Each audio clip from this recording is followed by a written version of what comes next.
میں ان دونوں کی گفتگو خاموشی سے سن رہا تھا۔ اس دوران میں نے اپنی زبان سے ایک لفظ نہیں نکالا تھا۔ نجم گل نے میرا تعارف کروانے کی ضرورت محسوس کی اور نہ ہی انجی نے مجھے مخاطب کیا تھا۔ انداز، رکھ رکھاؤ اور جس طرح فون پر ببلو میاں نے انجی کا ذکر کیا تھا، اس سے معلوم ہوتا تھا کہ وہ کوئی معمولی شے نہیں تھا۔ جس دھڑلے سے نجم گل وہاں آیا تھا اور جس لب و لہجے میں انجی سے بات کر رہا تھا، یہ سب عیاں کر رہا تھا کہ ان کے درمیان کوئی گہرا تعلق ضرور تھا۔ تم کیوں اس لڑکی کے لیے بے چین ہو؟ انجی نے پوچھا۔ بے چین تو میں تمہارے لیے بھی تھا، نجم گل نے ترنت سے جواب دیا۔ تمہارا احسان تو میں کبھی نہیں بھول سکتا، انجی نے کہا۔ دفتن اس کے چہرے کے تاثرات بدل گئے تھے۔ تو پھر؟ نجم گل نے اس کی طرف دیکھتے ہوئے یہ معنی خیز لہجے میں کہا۔ تم جانتے ہو کہ میں لنگوٹ کا پکا ہوں، انجی نے ہنس کے کہا۔ لڑکیاں شڑکیاں مجھے متاثر نہیں کر سکتی۔ تو پھر؟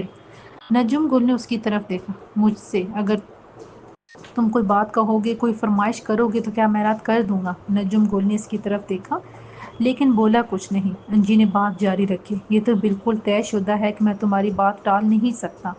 تو پھر ایسا بھی ہو سکتا ہے کہ میں نے اپنی بجائے کسی اور کی فرمائش پوری کی ہو۔ کیا مطلب؟ میں نے بے ساختہ مداخلت کی۔ انجی نے میری طرف دیکھا مگر مجھے قطعاً در پورے اعتنا نہ جانتے ہوئے نظریں پھیر کے دوبارہ نجم گل کی طرف متوجہ ہو گیا۔ یعنی تم نے کسی اور کے کہنے پر لڑکی اٹھا لی؟ نجم گل نے تیزی سے کہا۔ کیا بے تکی بات ہے، انجی نے ناگواری سے کہا۔ میں تمہیں لونڈی اٹھانے والا لگتا ہوں؟ کیا ہوں میں؟ تو پھر وضاحت سے بات کرو، کیوں پہلیوں میں وقت ضائع کر رہے ہو؟ مجھ سے کسی نے فرمائش کی تھی، انجی نے کہا۔ لڑکی 11 دن میں واپس کر دی جائے گی۔ 11 دن؟ کیا مطلب؟ میں نے بے چینی سے کہا۔ 11 دن کا مطلب 11 دن۔ اس کو قطعاً کوئی نقصان نہیں پہنچایا جائے گا، بلکہ اس مرد تو کیا کوئی بچہ بھی ہاتھ نہیں لگائے گا اور لگا بھی نہیں سکتا۔ وہ بس پوجا کر کے واپس کر دیں گے، انجی نے اطمینان سے کہا۔ پوجا؟ میں نے حیرت سے انجی کی طرف دیکھا۔ یہ کیسی احمقانہ بات ہے؟ نجم گل نے بے چینی سے صوفے پر پہلو بدلا۔ مجھے بھی عجیب لگا تھا، لیکن دوستی کا معاملہ ایسا تھا کہ میں نے کوئی سوال نہیں کیا۔ کیا تمہاری کسی بات کے لیے میں نے کبھی سوال کیا؟ کیا؟ کیوں؟ کیسے کا؟ یہ سب انجی نے پوچھا۔ انجی یہ تو بھروسہ کرتا ہے یا پھر موت دیتا ہے، درمیان میں کچھ نہیں ہوتا، نہ معافی نہ تلافی۔ تم سے بہتر یہ بات کون جانتا ہے؟ نجم گل نے ایک لمبی سی ہو کی، چند لمحے خاموش رہا، پھر بولا۔ تم کچھ تفصیل بتا سکتے ہو؟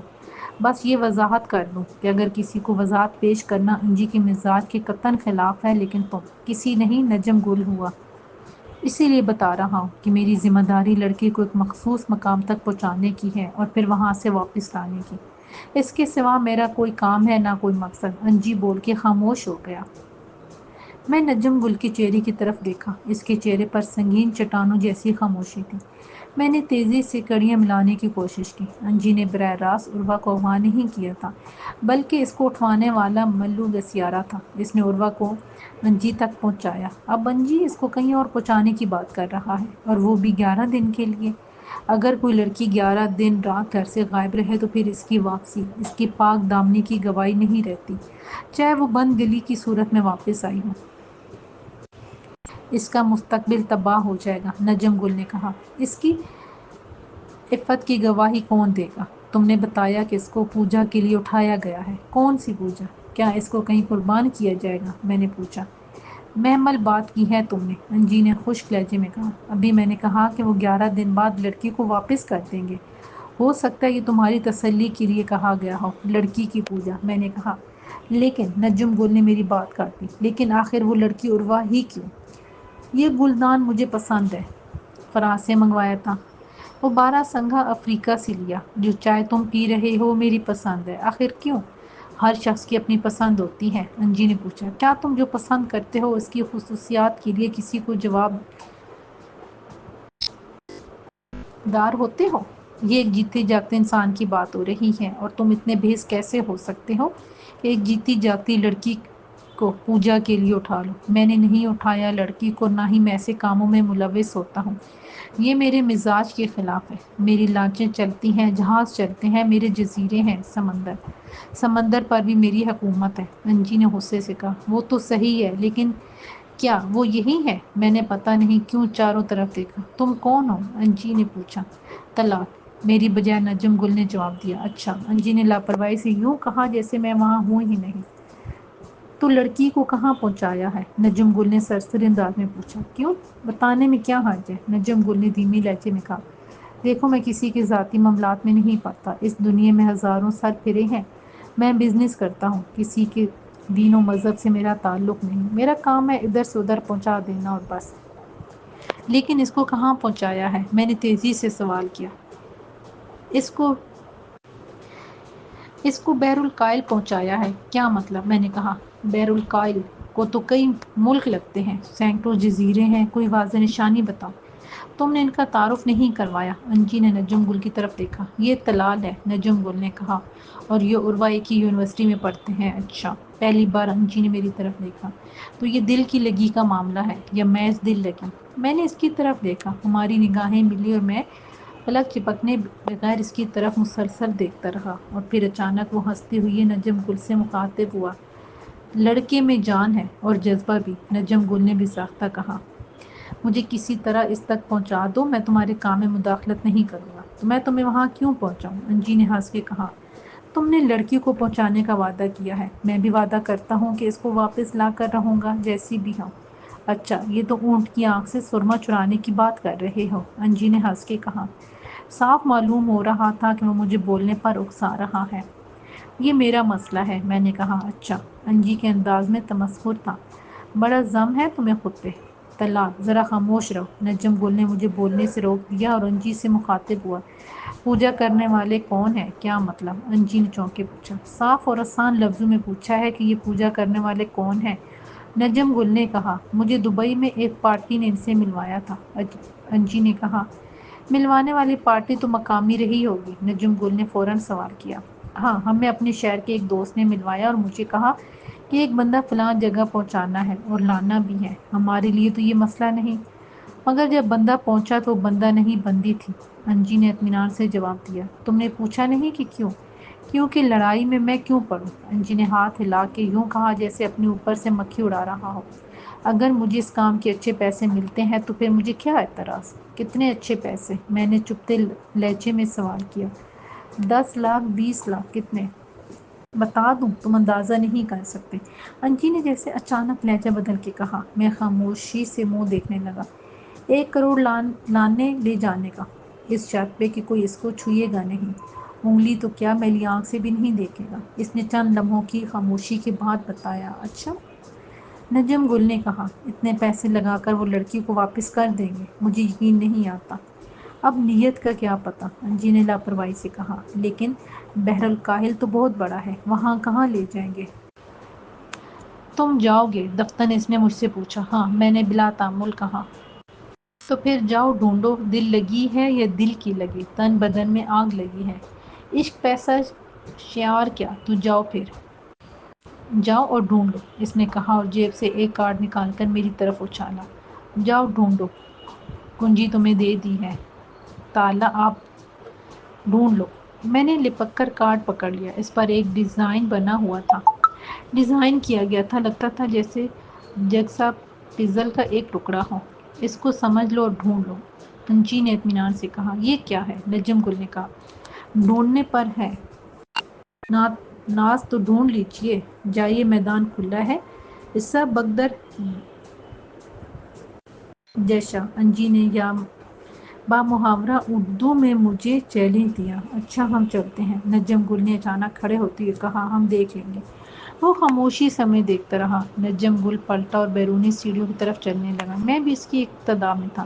ہمارے باہر نکلتے ہی سفید وردی میں ملبوس ایک شخص ہمارے آگے آگے تیزی سے چلنے لگا۔ پورچ میں گاڑی موجود تھی، لیکن نجم گل اس کی طرف جانے کی بجائے گیٹ کی طرف چلنے لگا۔ تب ڈرائیور جو ہمیں یہاں لایا تھا تیزی سے آگے بڑھا اور بولا، گاڑی حاضر ہے پیا جی۔ ہٹو، نجم گل نے درست لہجے میں کہا اور گیٹ کی طرف چلتا رہا۔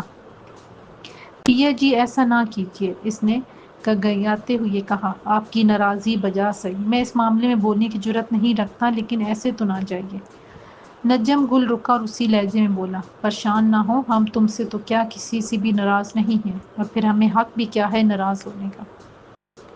اللہ کا واسطہ پیا جی، یہ تو نہ کرو، اس نے ایک دم ساتھ چلتے چلتے آگے بڑھ کر نجم گل کے سامنے دونوں ہاتھ جوڑ دیے اور کھڑا ہو گیا۔ وہ بار بار نجم گل کو پیا جی کہہ رہا تھا۔ اللہ ہی جانے اس میں کتنے بھید تھے۔ مجھے جانے دو، نجم گل نے نرمی سے کہا۔ میری مان لے، اس کا لہجہ التجائیہ ہو گیا۔ باہر میری گاڑی آ چکی ہے، میں کون سا پیدل جا رہا ہوں، تم مطمئن رہو، مجھے تم سے کوئی شکایت نہیں۔ نجم گل نے پہلے جیسے نرمی سے کہا۔ بس اسی کی کسر رہ گئی تھی، 100 جوتے مار کے جاتے تو خدا کی قسم کلک نہ ہوتا، اس نے روحانسی لہجے میں کہا۔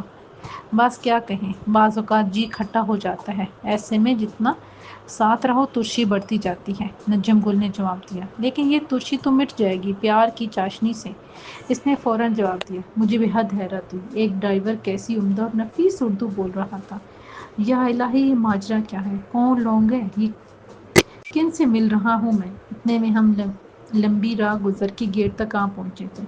ہمیں دیکھتے ہی دروازہ دھیرے سے کھلنے لگا۔ گیٹ کے بالکل سامنے سیاہ ہونڈا سیوک کھڑی تھی۔ دیکھو سامنے گاڑی کھڑی ہے، اب تسلی ہو گئی نا؟ ہم کون سا سڑکوں پر رکشے ٹیکسی کی تلاش میں مارے مارے پھرتے، نجم گل نے کہا۔ آج تک آپ اس طرح یہاں سے نہیں گئے پیا جی، اس نے بڑی لجاجت سے کہا۔ یہ سارے بوٹے تو آپ ہی کی لگائے ہوئے ہیں، غصہ نہ کیجیے، وہ تو آپ سے پیار کرتے ہیں۔ اچھا، اللہ حافظ، نجم گل نے اسے مزید کوئی بات کہنے سے روک دیا۔ اللہ حافظ، اس نے دکھ بھرے لہجے میں کہا اور گیٹ کے درمیان رک گیا۔ گاڑی کی روانگی تک وہ وہیں کھڑا رہا۔ میری سمجھ میں یہ سارا معاملہ نہیں آیا تھا۔ نجم گل مجھے کوئی پر اسرار سا شخص لگنے لگا۔ یوں لگتا تھا جیسے وہ کسی سے خوف زدہ نہیں ہوتا۔ انجی جیسے شخص کے پاس سے وہ یوں اٹھا جیسے اس کو رتی برابر بھی اہمیت نہ دیتا ہو۔ اور پھر مجھے نہیں معلوم کہ کب اس نے فون کر کے گاڑی منگوا لی۔ تھوڑی دیر خاموشی رہی، پھر اس نے خاموشی توڑی۔ یہ تو معلوم ہو گیا ہے کہ اب وہ کہاں ہے۔ واضح طور پر اس کا اشارہ عروہ کی طرف تھا۔ لیکن یہ پوجا والا معاملہ میری سمجھ میں نہیں آیا، میں نے تشویش سے کہا۔ دیکھتے ہیں، نجم گل نے میری طرف غور سے دیکھا۔ لگتا ہے تمہارا دل اس پر سچ مچ آ گیا ہے۔ نہیں، میں نے نفی میں گردن ہلائی۔ پھر نجم گل نے سوالیہ نگاہوں سے میری طرف دیکھا۔ میرا دل اس پر نہیں آیا، بلکہ میں دل سمیت اس کا ہو گیا ہوں۔ میں نے پہلی بار بے ساختہ اپنے جذبات کسی کے سامنے عیاں کیے۔ اچھی بات ہے، پر یہ معاملہ بہت اڑپاتا ہے۔ دل لگانا آسان نہیں اور نبھانا مشکل تر۔ بدن کا رواں رواں آگ اگلتا ہے اور کہیں دید کی شراب بھی میسر نہیں آتی۔ نجم گل کا لہجہ عجیب سا ہو گیا۔ وہ تمہیں پیا جی کیوں کہہ رہا تھا؟ میں نے اچانک سوال کیا۔ جو چاہے ہمیں جس نام سے پکارے، اب تو جیسے نام میں کچھ رکھا ہی نہیں، نجم گل نے شیشے سے باہر دیکھتے ہوئے کہا۔ سب مخالف سمت دوڑ رہے ہیں، گاڑی آگے کی طرف دوڑتی ہے، منظر پیچھے کی طرف دوڑ رہا ہے، سڑک پھسلی جا رہی ہے، مگر سوچو تو سب جیسے ساکت ہیں۔ بھاگتے ہوئے پھول پودے عمارتیں لوگ سب ساکن ہیں اور گاڑی محو حرکت ہے، جبکہ در حقیقت گھوم تو ٹائر رہے ہیں۔ ہم جس پر بیٹھے ہیں وہ تو ساکن ہے، سبھی ساکن ہیں جو اپنے اپنے دائرے میں حرکت کرتے ہیں، وہ بھی دائرے کے اندر ساکن ہے۔ وہ کہہ کر چپ ہو گیا۔ میری سمجھ میں نہیں آیا کہ نجم گل کی اس بات کا کیا مطلب ہے۔ نہیں سمجھے، اس نے ہنس کے میری طرف دیکھا۔ میں نے گردن نفی میں ہلا دی۔ یہی نظام کائنات ہے، ہم اپنے آپ میں ساکت ہی اور محو حرکت ہیں۔ زمین ناچ رہی ہے اور ہم زمین کے کرے پر لٹکے ناچ رہے ہیں۔ ہم حرکت پذیر ہونے کے باوجود ساکن ہیں، یہ سمجھنے کی بات ہے۔ دل تو ہمارا ہے، دھڑک کسی اور کے امر سے رہا ہے، بے ساختہ میرے منہ سے نکلا۔ ارے واہ، نجم گل نے تعریفی انداز میں کہتے ہوئے تالی بجائی۔ تم تو چل نکلے، کیا مطلب؟ میں نے پوچھا۔ وہ ہنسا اور میرے گال پر ایک چٹکی بھری۔ کبھی کبھی جو دکھائی دے رہا ہوتا ہے، جو کہا جا رہا ہوتا ہے، وہ نہیں ہوتا جو ہمیں نظر آ رہا ہوتا ہے۔ جو کچھ ہوتا ہے اس کے پیچھے ہوتا ہے، عقب میں ہوتا ہے۔ یہ تو سمجھنے والے پر ہوتا ہے کہ وہ تماشے میں الجھتا ہے یا تماشا گر کی طرف متوجہ ہوتا ہے۔ مدعا کی کھوج میں چوکنا رہنا پڑتا ہے۔ میری سمجھ میں نہیں آیا کہ نجم گل کیا کہنا چاہتا ہے۔ کبھی کبھی اس کی باتیں واضح ہوتی تھیں کہ فوراً ہی سمجھ میں آ جاتی تھیں، اور کبھی کبھی سادہ ہونے کے باوجود گنجلک اور پیچیدہ۔ میں نے ایک گہری سانس لی اور شیشے سے باہر کے منظر دیکھنے لگا۔ ذرا دیر کے بعد نجم گل نے کہا، اپنے فون پر توجہ رکھنا، میں تمہیں کسی وقت فون کروں گا۔ اچھا، میں نے مختصراً جواب دیا اور دوبارہ شیشے کے باہر دیکھنے لگا۔ تھوڑی دیر بعد گاڑی نجم گل کے گھر کے پاس پہنچی۔ میں نے اتر کر اسے ہاتھ میں لایا اور اپنی بائیک پر واپس چل آیا۔ راستے بھر میں ایک روبوٹ کی مانند موٹر سائیکل چلاتا رہا۔ میں ہوش میں نہیں تھا، میرا دماغ سن سا تھا۔ کچھ پتہ چلا؟ امی نے مجھے دیکھ کر پوچھا۔ نہیں، میں نے نفی میں سر ہلایا اور اپنے کمرے میں آ گیا۔ ذرا دیر کے بعد طوبا نے جا کر پوچھا، بھائی کھانا لے آؤں؟ مجھے کوئی خاص بھوک نہیں تھی، پھر بھی میں نے منع نہیں کیا۔ تھوڑی دیر کے بعد وہ ٹرے میں کھانا لے آئی، نرگسی کوفتے، بگارے چاول اور گرم گرم روٹی کے پھلکے۔ تم نے ابھی روٹی بنائی ہے؟ میں نے پوچھا۔ ہاں، 2 روٹیاں ڈالنے میں وقت ہی کتنا لگتا ہے، اس نے مسکرا کے کہا۔ میں سارا دن آپ کا انتظار کرتی رہی۔ کوئی خاص بات؟ میں نے پوچھا۔ بھائی کا انتظار کسی خاص بات سے مشروط نہیں ہوتا، اس نے مسکرا کے کہا، اور پھر جس کیفیت سے آپ گزر رہی ہیں اس میں مجھے آپ کی فکر تھی۔ میں نے اس کی طرف دیکھا اور سر جھکا کے لقمے لیتا رہا۔ آج انسپکٹر عادل خان کا فون آیا تھا۔ کیا کہہ رہا تھا؟ میں نے چونکتے ہوئے سر اٹھایا۔ معلوم نہیں، لینڈ لائن پر فون کیا تھا۔ کہہ رہا تھا کہ آپ کو موبائل پر کال کی تھی لیکن اٹینڈ نہیں ہو رہی۔ شاید سگنل کا کوئی مسئلہ ہو، میں نے جواب دیا۔ آپ فون کر لیجئے گا، شاید وہ کچھ بتانا چاہتا ہو۔ طوبا نے کہا۔ کھانا ختم کر کے کرتا ہوں، میں نے کہا۔ میں آپ کے لیے کافی لاتی ہوں، طوبا نے کہا اور باہر نکل گئی۔ میں نے تیزی سے کھانا ختم کیا، ہاتھ دھوئے اور عادل خان کا نمبر ملایا۔ دوسری طرف گھنٹی بجتی رہی مگر کسی نے ریسیو نہیں کیا۔ میرے پاس تانے کا نمبر نہیں تھا ورنہ میں اس پر فون کرتا۔ ذرا دیر بعد فون پر میسج ٹون ہوئی۔ میں نے اسکرین پر دیکھا، عادل خان کا پیغام تھا۔ صبح 9 بجے کے بعد رابطہ کروں گا۔ میں سمجھ گیا کہ وہ اس وقت کہیں مصروف ہوگا۔ رات تو ویسے بھی پولیس والوں کی مصروفیت کا باعث ہوتی ہے۔ اسی وقت طوبا کافی لے کر آ گئی۔ کھانے کے برتن اٹھائے اور خدا حافظ کہہ کے چلی گئی۔ میں نے کافی کا مگ اٹھایا۔ کافی کی ہلکی ہلکی سوندھی خوشبو مجھے ہمیشہ سے پسند تھی۔ ویسے بھی طوبا کافی کا بہت اچھی بناتی تھی۔ میں نے جیب میں ہاتھ ڈالا اور انجی کا دیا ہوا کارڈ غور سے دیکھنے لگا۔ اس نے کہا تھا کہ کنجی تمہیں دے دی ہے، تالا تم ڈھونڈو۔ وہ کارڈ جس کا پزل کا ایک ٹکڑا سا لگ رہا تھا، جیسے بچوں کے جوڑنے کے پزل ہوتے ہیں۔ یہ کیا ہے؟ میں نے کافی کا گھونٹ بھرتے ہوئے سوچا۔ بچپن میں یہ کبھی کبھی کسی چیز پر بطور انعام نکلتے تھے اور جو اس کو جوڑ لیتا تھا اس کو مزید کوئی نہ کوئی چیز انعام میں دی جاتی تھی۔ لیکن اس کا کیا تعلق عروا سے؟ آخر وہ کون لوگ ہیں جو اتنا پیسہ خرچ کر کے صرف 11 دن کے لیے اس کو مخصوص لے جا کر پوجا کرنا چاہتے ہیں؟ آخر کون؟ ان کا تعلق تمہارے مذہب سے نہیں، پھر یہ سب کیا ہے؟ میں سوچتا رہا لیکن میری سمجھ میں کچھ واضح طور پر نہیں آ رہا تھا۔ وہ کون سی پوجا تھی کہ جس کے لیے 1 کروڑ کی خطیر رقم صرف لانے لے جانے پر خرچ کی جا رہی تھی؟ آخر ایسا کیا راز تھا اس پوجا کا؟ میں نے گہری سانس لی اور کارڈ کو الٹ پلٹ کر دیکھا۔ وہ ایک سفید رنگ کا کارڈ تھا۔ اس میں ڈیزائن ابھرا ہوا تھا جیسے 3D میں بنا ہو۔ انگلیوں سے چھونے پر اس کے چاروں طرف لائن کو محسوس کیا جا سکتا تھا۔ میں نے کافی ختم کی اور کمرے میں ٹہلنے لگا۔ میرا بیڈ کمرے کی دیوار کے ساتھ تھا، یعنی مشرق کی دیوار کے وسط میں۔ بیڈ کے دائیں بائیں اور پیروں کی طرف کافی جگہ تھی۔ ایک میرا ہی نہیں، سب ہی کے بیڈ روم کافی بڑے تھے۔ میں ٹہلتا رہا، میرا دماغ سن ہو رہا تھا۔ میں بیڈ کے 3 اطراف چکر لگا رہا تھا۔ ٹہلتے ٹہلتے تھک گیا تو بیڈ پر بیٹھ گیا۔ اچانک جیسے کمرے میں روشنی سی ہو گئی۔ مجھے ایسے لگا جیسے روشنی کھڑکی کی طرف سے آ رہی ہے۔ میں کھڑکی کی طرف آیا اور کھڑکی پر پڑا ہوا دبیز پردہ کھسکایا۔ باہر اندھیرا تھا، پھر یہ روشنی سی کہاں سے آ رہی ہے؟ گہری اور تیز چاندنی جیسی روشنی۔ میں نے کھڑکی کا پورا پردہ ہٹا دیا۔ اچانک میں نے اپنے دائیں جانب تیز روشنی دیکھی اور مارے دہشت کے جیسے میری آنکھیں پھیل گئیں۔ میری دائیں جانب سے چاند زمین کی طرف یوں بڑھ رہا تھا جیسے ابھی ابھی زمین سے ٹکرا جائے گا اور ہر چیز تہس نہس ہو جائے گی۔ چاند برقی سرف سے میرے قریب آ رہا تھا۔ میں نے چیخنا چاہا لیکن میری آواز حلق میں ہی دم توڑ گئی اور دیکھتے ہی دیکھتے چاند میرے اتنے قریب سے گزرا کہ میں کھڑکی سے ہاتھ بڑھا کے چاند کی گولی کو چھو سکتا تھا۔ یہ سب سیکنڈوں میں ہو گیا۔ چاند میرے پاس سے گزر گیا، اس کی تیز چمک، اس کی سطح کے گڑھے، اس کی بھوری مٹی نزدیک آتے ہوئے، اس کے دھبے اور پاس سے گزرتی ہوئی اس کی تیز ہوا اور شو کی آواز۔ میرا حلق خشک ہو گیا، سارا بدن کانپ گیا۔ کیا ہو رہا ہے میرے ساتھ؟ یہ میں نے کیا دیکھا؟ کیا میرے حواس زائد ہو رہے ہیں؟ میں دماغی توازن کھو رہا ہوں یا کسی پاگل پن میں مبتلا ہو رہا ہوں؟ بے شمار سوالات نے مجھے اپنے گھیرے میں لے لیا لیکن میری سمجھ میں کچھ نہیں آیا۔ مجھے احساس ہوا کہ میرا منہ بری طرح خشک ہو گیا ہے اور زبان جیسے سوکھ کے حرکت کرنے سے قاصر ہو گئی ہے۔ پانی، میں نے بے اختیار سوچا اور پلٹ کے کمرے سے باہر نکلا۔ جیسے ہی میں نے دروازے سے قدم نکالا میرے پیر غیر متوازن ہو گئے اور میں جیسے گر پڑا۔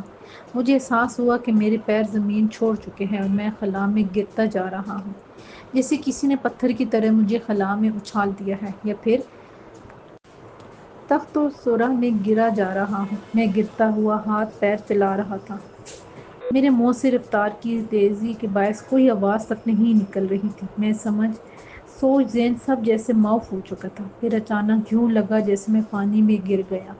پہلے مجھے ایک زوردار جھٹکا لگا، جیسے میں پانی پر نہیں کسی مضبوط فرش پر گرا ہوں، پھر جیسے میں پانی کی سطح پر گھستا چلا گیا۔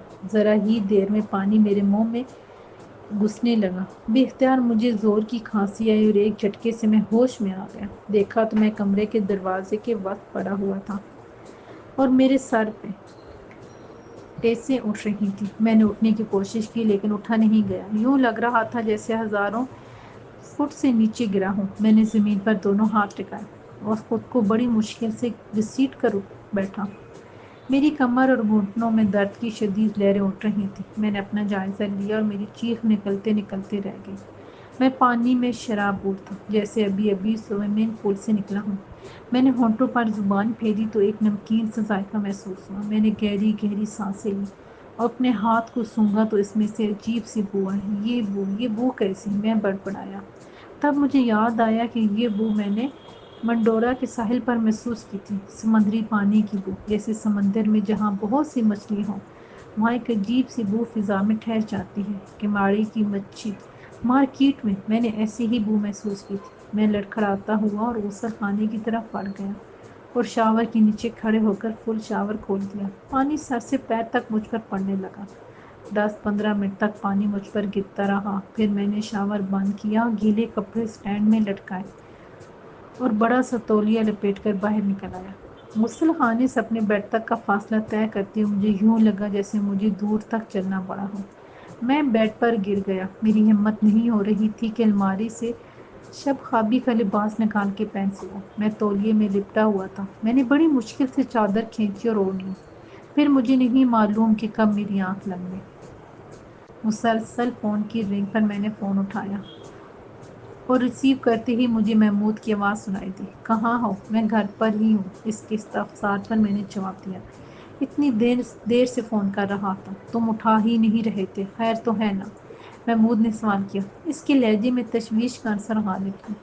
سب ٹھیک ہے، تم بتاؤ، کوئی خبر ہے کیا؟ میں نے بیڈ کی پوچھ سے ٹیک لگا لی اور خود پر نظر پڑی تو جلدی سے چادر اوپر کھینچ لی۔ کچھ پتہ نہیں چل رہا، محمود نے بتایا۔ پتہ نہیں زمین کھا گئی یا آسمان نکل گیا، کوئی سراغ نہیں مل رہا۔ انسپکٹر عادل خان سے کوئی بات ہوئی؟ میں نے پوچھا۔ ہاں، کل اس کا فون آیا تھا مگر کوئی پیش رفت نہیں ہوئی۔ کہہ رہا تھا کہ بعض اوقات دیر لگ جاتی ہے۔ کہیں ایسا تو نہیں کہ عروہ کے اغوا کنندگان نے فون کر کے رقم کا مطالبہ کیا ہو؟ اگر ایسا کچھ میرے علم میں ہے تو میں فوراً اس کے علم میں لاؤں۔ اس نے تمہیں بھی فون کیا تھا مگر تمہارا نمبر نہیں ملا۔ ہاں، کل آیا تھا اس کا فون، طوبہ نے اٹینڈ کیا تھا، شاید وہ مجھ سے بھی یہی کہنا چاہتا ہوگا۔ لیکن سوال یہ پیدا ہوتا ہے کہ عروہ کو اغوا کرنے والے تاوان کے سلسلے میں مجھے یا تمہیں کیوں فون کریں گے؟ ہم کو اس کے والدین یا چاچا ہیں۔ میرا لہجہ خاصا خشک تھا۔ پولیس والے ہر ایک پر شک کرتے ہیں، ان کا اپنا ایک طریقہ ہوتا ہے تفتیش کا، ہو سکتا ہے کہ ان کے خیال میں کچھ ایسا بھی ہو جو ہم نے ان کو نہیں بتایا ہو۔ محمود نے اپنا اندازہ ظاہر کیا۔ تمہارا خیال کافی حد تک درست معلوم ہوتا ہے۔ میں نے اس کے اندازے کی تائید کرتے ہوئے کہا، اگر کچھ نہیں کر رہے تو چلے آؤ، میں بور ہو رہا ہوں۔ سیمسٹرز کے بعد بوریت ہی بوریت ہے، محمود نے کہا۔ اچھا، میں آتا ہوں تیار ہو کر، میں نے جواب دیا۔ ناشتہ اکٹھا ہی کریں گے، محمود نے یہ کہہ کر فون بند کر دیا۔ میں چند لمحے بند فون کو گھورتا رہا۔ نہ جانے کیوں مجھے یہ احساس ہوا کہ وہ کچھ جانتا ہے اور فون پر بات کرنا مناسب نہیں سمجھتا، اس لیے گھر آنے کا کہا۔ ہم اکثر ایک دوسرے کے گھر آتے جاتے تھے مگر اس وقت اس کا مدعو کرنا کچھ عجیب سا لگا۔ اس کے الفاظ سادہ سے تھے لیکن پتہ نہیں کیوں مجھے خاص محسوس ہوئے۔ میں نے منہ ہاتھ دھو کر کپڑے بدلے، کمرے سے باہر آیا تو امی ٹی وی لاؤنج میں ہی بیٹھی تھی۔ میں نے انہیں سلام کیا۔ کیا ہوا؟ کچھ اس بچی کا پتہ چلا؟ انہوں نے جواب دیتے ہوئے پوچھا۔ نہیں، میں ان کے پاس ہی بیٹھ گیا، ابھی تک تو کوئی بات سامنے نہیں آئی۔ اللہ تعالیٰ حفاظت کرے، لڑکی ذات ہے، اللہ ہر شر سے محفوظ رکھے۔ آمین، میں نے بڑے خلوص سے کہا۔ ناشتہ بنا دوں؟ امی نے پوچھا۔ نہیں، میں نے جواب دیا، بس ایک کپ چائے دے دیں۔ ناشتہ میں محمود کی طرف کروں گا، اس نے بلایا ہے۔ اچھا، میں چائے بنا دیتی ہوں، تو بات تو سو رہی ہے۔ امی نے سبزی اور چھری سمیٹ کے ایک طرف رکھی اور باورچی خانے کی طرف چلی گئی۔ ذرا دیر میں وہ چائے لے آئی۔ میں نے 2 دن سے تمہارے ساتھ بیٹھ کے چائے نہیں پی، تم آج کل زیادہ ہی مصروف ہو گئے ہو۔ کوئی بھی مصروفیت آپ کے ساتھ سے زیادہ نہیں ہو سکتی۔ ابو کہاں ہیں؟ نظر نہیں آ رہے۔ میں نے ٹی وی لاؤنج میں نظر دوڑائی۔ موسم بدل رہا ہے، فجر کی نماز کے بعد ٹہلنے کی عادت ہے ان کی۔ تھوڑی سی ٹھنڈ لگ گئی ہے، تھکن اور بخار محسوس ہو رہا تھا۔ میں نے دوا دے دی ہے، اب سو رہے ہیں۔ اٹھیں گے تو طبیعت بحال ہو جائے گی انشاءاللہ۔ آرام خود سب سے بڑی دوا ہے، میں نے ہنس کے کہا۔ امی نے میری طرف غور سے دیکھا اور دھیرے سے بولی، صرف آرام ہی نہیں، بے فکری بھی بہت بڑی دوا ہے۔ جب تک والدین زندہ رہتے ہیں اولاد کو پرواہ نہیں ہوتی کہ سب کچھ کیسے ہو رہا ہے، کس طرح ہو رہا ہے۔ اللہ تعالیٰ آپ کو اور ابو کو سلامت رکھے، میں نے تیزی سے کہا۔ یہ آپ کیسی باتیں کر رہی ہیں؟ ہم بھی اپنے والدین سے یہی کہتے تھے، اپنی اماں پر غصہ ہو جاتے تھے کہ ایسی باتیں کوئی کرنے کی ہوتی ہیں۔ انہوں نے گہرا سانس لیا، پھر ذرا رک کے بولیں، یہ دیکھو۔ انہوں نے کافی کی شیشی اٹھائی، اس پر ایکسپائری ڈیٹ لکھی ہے جنوری 2020-25، یعنی یہ یقینی طور پر قابل استعمال ہے۔ دسمبر 2024 تک۔ اس کا ذائقہ، اس کی تاثیر، اس کی خوشبو سب متعین ہے، لیکن وہ لوگ جن کے لیے بنائی گئی ہے ان کی زندگی کی کوئی گارنٹی نہیں۔ اس شیشے کو خرید کر لانے والے کی کوئی گارنٹی نہیں کہ گھر پر پہنچ سکے گا یا نہیں، اس کی ایکسپائری سے پہلے ہی نو مور ہو جائے گا۔ ان کا لہجہ بڑا اداس تھا۔ آپ کیوں پریشان ہیں؟ میں نے پریشان ہو کر پوچھا۔ میں پریشان نہیں ہوں، میں تو بس سوچتی ہوں کہ میرے کتنے شاگرد ہیں، کوئی کہیں پہنچا، کوئی کہیں، کسی کی شادی کمشنر سے ہوئی، کوئی فوجی افسر کو بیاہ گئی، کوئی بزنس مین کو، اور کوئی 2 بچوں کی ماں ہے، کوئی 4 بچوں کی، کوئی خوشحال ہے تو کوئی نانے رویے کے لیے دن رات برسر پیکار، اور کوئی شادی کے چند دنوں اور کوئی 2-4 سالوں میں بیوہ ہو گئی۔ میں کب سے دیکھ رہی ہوں ان سب کو۔ امی نہ جانے کیوں ایسی باتیں کر رہی تھی۔ آج آپ ایسی باتیں کیوں کر رہی ہیں؟ زندگی ناپائیدار شے ہے، امی نے کہا، اور ہم اس کو پائیدار سمجھ لیتے ہیں۔ کاش ہم سمجھیں کہ یہ دنیا عارضی ہے اور اس کی خوشیاں بھی بس ایک دھوکہ ہیں۔ امی چپ ہو گئیں اور چائے کے گھونٹ بھرنے لگیں۔ میں خاموش رہا، فضا میں جیسے گمگیر خاموشی چھا گئی تھی۔ میں سیدھا محمود کے بیڈ روم میں چلا گیا، وہ میرا منتظر تھا۔ میرے جاتے ہی اس نے ناشتے کے لیے کہہ دیا۔ اس طرح بلانے کی غرض و واقفیت کیا تھی؟ میں نے بلا تمہید پوچھا۔ اچھا، محمود ہنسا اور میری طرف دیکھ کے کہنے لگا، اس کا مطلب ہے کہ تمہیں اندازہ ہو گیا تھا۔ ظاہر ہے اب میں ایسا بچہ بھی نہیں۔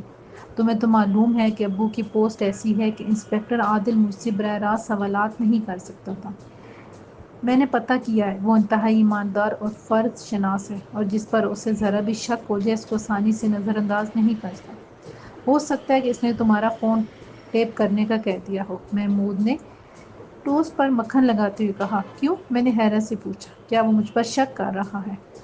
دیکھو، ہر شخص کا اپنا طریقہ کار ہوتا ہے انویسٹیگیشن کا۔ عادل خان تشدد پر زیادہ یقین نہیں رکھتا، وہ کافی پڑھا لکھا ہے، اور یہی وجہ ہے کہ ترقی ملنے سے بھی محروم ہے۔ ہاں، سچے اور ایماندار آدمی کا المیہ یہی ہے، میں نے سر ہلا کر اس کی بات کی تائید کرتے ہوئے کہا۔ یہ تو خیر علیحدہ معاملہ ہو گیا، جب ہم اس میں ملوث ہی نہیں تو پھر ڈر کاہے کا؟ محمود نے کہا، پھر مجھ سے پوچھا، تم جو بھاگ دوڑ کر رہے ہو اس کا کوئی نتیجہ نکلا؟ میری بھاگ دوڑ؟ میں نے حیرت سے محمود کی طرف دیکھا۔ ظاہر ہے یہ تو ممکن نہیں کہ تم چین سے بیٹھ جاؤ۔ اس نے کندھے اچکاتے ہوئے بھویں چڑھائے۔ میں نے گہرا سانس خارج کیا اور اس کی طرف دیکھنے لگا۔ کیوں؟ کیا میرا اندازہ غلط ہے؟ نہیں، تمہارا اندازہ درست ہے، میں واقعی بھاگ دوڑ میں لگا ہوا تھا، میں نے کہا۔ محمود نے بے چینی سے پہلو بدلا۔ پھر کیا نتیجہ نکلا تمہاری اس بھاگ دوڑ کا؟ کیا کوئی سراغ ملا؟ ہاں، مجھے معلوم ہو گیا ہے کہ عروہ کو کس لیے اور کیوں اغوا کروایا گیا ہے، میں نے گہری سانس لے کے کہا۔ کیا کہہ رہے ہو؟ اس کی آواز میں دنیا جہاں کا استجاب تھا، جیسے بری طرح جھٹکا لگا ہو۔ چائے کا کپ اس کے ہاتھ سے گرتے گرتے بچا، مگر پھر بھی چند قطرے چلک ہی گئے۔ ہاں، میں سچ کہہ رہا ہوں، میں نے سکون سے جواب دیا۔ پھر بھی تم اتنے سکون سے بیٹھے ہو، اس نے جیسے چلا کر کہا۔ کیا ہو گیا ہے تمہیں؟ غصے سے اس کا چہرہ سرخ ہو گیا تھا۔ ٹھنڈے مزاج، متین، کم گو محمود سے مجھے ایسے رد عمل کی توقع نہیں تھی۔